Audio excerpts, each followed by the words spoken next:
ครับสบายดีพ่อแม่พี่น้องมื้อนี้มาพบกับบ่าวแหล่อีกแล้วโอ้ยมาบ้านพ่อใหญ่ก้อนมานาพ่อใหญ่ก้อนโอ้ยหัวกันเนาะหมุนเขานี่แหละหมุนเขาคืองัวน้อยแหละพ่อแม่พี่น้องเอ้ยอ๋อฝนคือสิตกแห้งเลยเนาะผู้น้ำจนเต็มล้อพ่อแม่พี่น้องเอ้ยล้อน้อยๆนี่ปลาจนเต็มเนาะว้าตกแห้งอะไรได้สิปลาไก่เป็นก็โอ้พ่อใหญ่อยู่บ่นี่เนาะพ่อใหญ่เอ้ยพ่อใหญ่อยู่บ่พ่อใหญ่นี่เอาแล้ว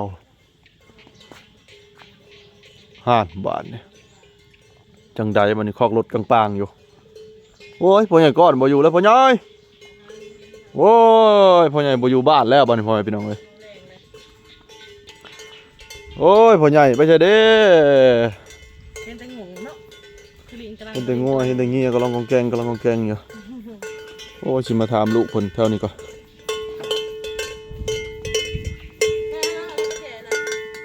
งัวน้อยใช่พ่อใหญ่ไปใช่พ่อใหญ่นะพ่อใหญ่อยู่บ่งัวกับบ่ปากน้ำจำบานนี่โอ้ยตายแล้วโอ้ยังบ่เละเนาะสุดท้ายมานี่เป็นชานบ้านช่องยังบ่เละพี่น้องจังใจสังกะสีบ่พอนะ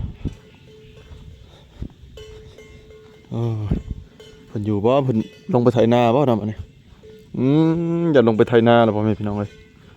โอ้ยพ่อใหญ่อยู่ทางใดเด้พ่อใหญ่เนาะโอ้น้ำเต็มไห่เต็มคันพ่อแม่พี่น้องเอ้ยพูดปอฝนนี่ตกแห้งขนาดเนาะ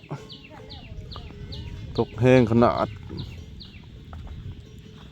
โอ้ยพ่อใหญ่ไปทางใดเด้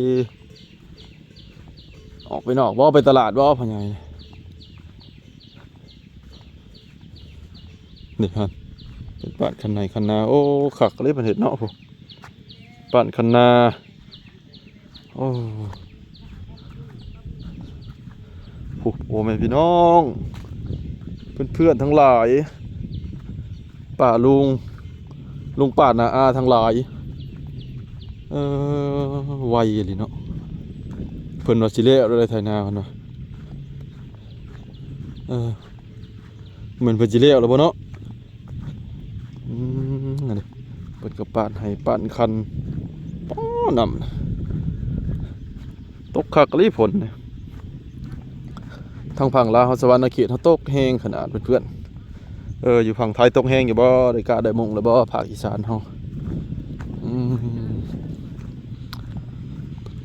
มีต้นบิ๊กด้วยนะเพิ่นต้นบิ๊กกกยังโบงมาเลยกกยังโบงโอ้ยถากเอาไปขายแล้วได้เงินโอ้ต้นยังโบงไวอีหลีน่ะสมเป็นวัยรุ่นอีหลีได้เนี่ยเขาดีเอาเราไทยพอฮอดมือสิแล้วหรือบ่คนน่ะสิแล้วหรือบ่คันขาดอีกเลยตกแห้งเลยหน่อยเนาะยังแล้วจะหายอะไรบ้างเนี่ยฮะอันนะฮะ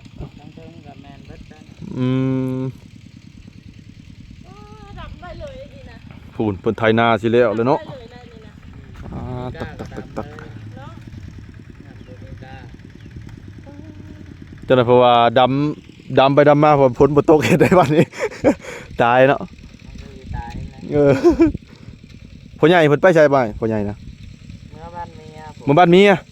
เอาแล้วจะพอแล้วจังบ่เห็นเพิ่นมื้อนี้ฝนตกก็มือได้บอกมือซ้ำมือได้แล้วเราพยางบอกเพิ่นเมื่อกับเมียบ่แม่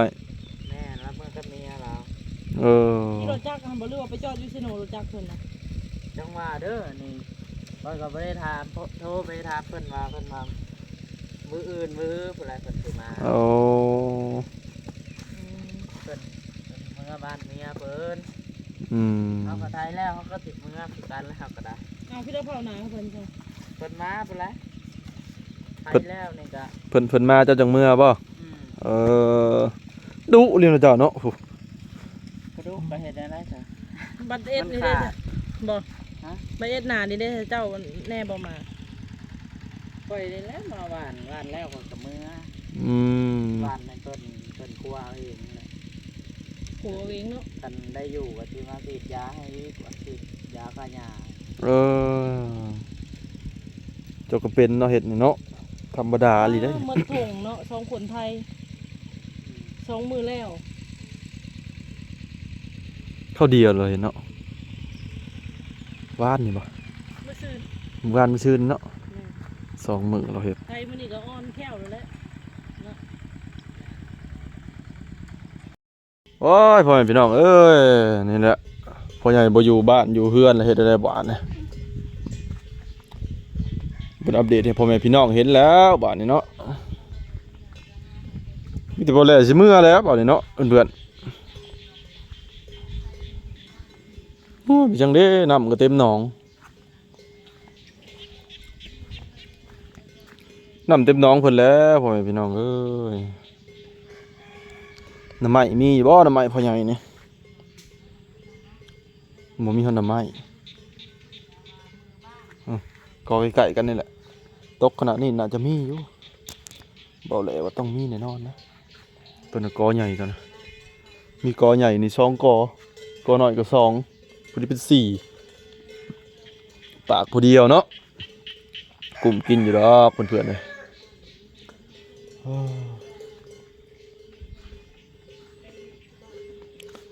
มาบัดนี้เพิ่นเห็นแต่คอกรถบางอย่างเนาะ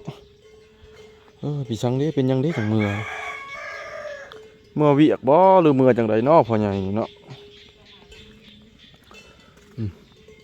เมื่อเว้าเรื่องขาดอง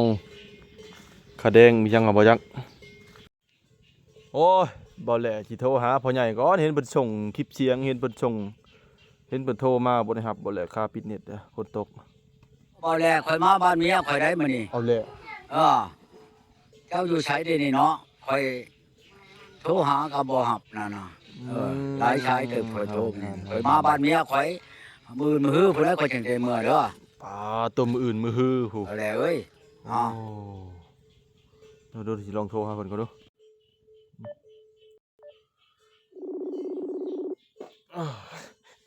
ตบอยู่เลย บ่เดี๋ยวก่อน ยันต้นบ่เฮากล่องค่อยนะ แล้วคือบ่เห็นรับพ่อใหญ่วันนี้เนาะค่าออฟเมียบ่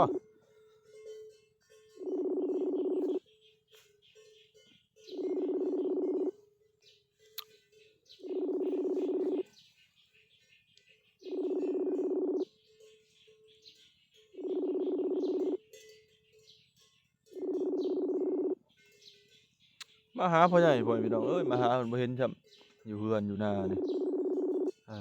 ลงไปถามลูกเพิ่นสิลงไปถามลูกเพิ่นแล้วไถนาอยู่หลุมพุ่นโทรติดบ่มีไผรับบ้านนี้เนาะไปเด้ว่าเนาะค่าเล่นรถเล่นล่างอยู่บ่หมอบสายซ้ำ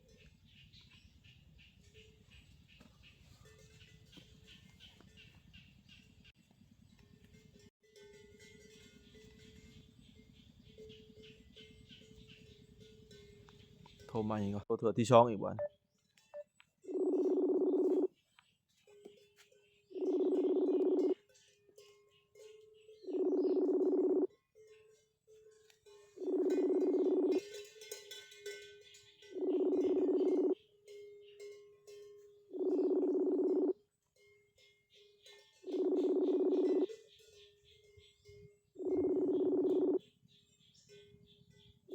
พ่อใหญ่บ่รับแล้วพ่อแม่พี่น้องเอ้ยจะเป็นค่าหยังเนาะ เรียนคาไรจับงูมาจับ เผื่อจะเอางัวขึ้นไปเอางัวตัวไหนเด้ไปซื้อเอาอยู่พุ่นป่ะ